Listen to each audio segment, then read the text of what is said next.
I chose Cainta Rizal because of my personal desire to have a home outside Metro Manila, but not too far from it.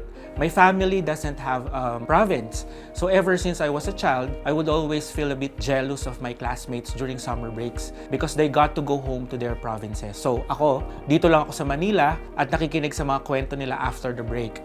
That's why I think it's the perfect location for me. My goal for my next chapter is to be independent and somehow invest for my future.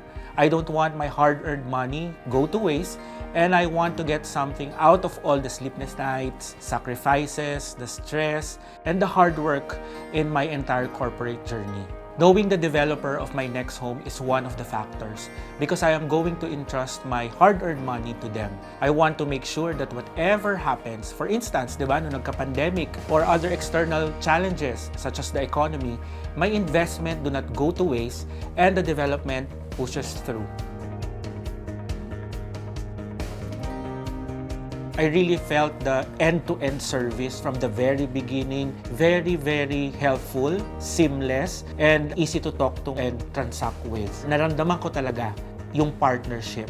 Because for me, home buying is like a partnership, di ba? So parang hindi mo naman alam yung mga ibang bagay, paano ito mag-appreciate, saan ito, ano yung magiging benefit nito sa akin. Pero along the way, si RLC talagang keeps on updating us. Ganito po yung mangyayari, sir, in the near future. May itatayo po dyan MRT station, may tatayo pong mall dyan. May mga ganun silang mga updates na na-appreciate namin. RLC Residences has its own app. It's called My RLC Home, where you can monitor the status of your purchase, payment schedules, and most importantly, yung mga updates.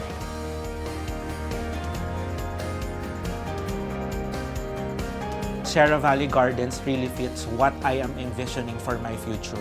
Malapit sa mga commercial spaces, may mga restaurants around, at ang pinaka-important ay malapit siya dun sa mga major thoroughfare, katulad ng Ortigas Extension, malapit sa mga papunta sa mga CBDs. Knowing the developments that will happen in the area in the coming years, like a mall and an MRT station nearby, the value of my investment will appreciate.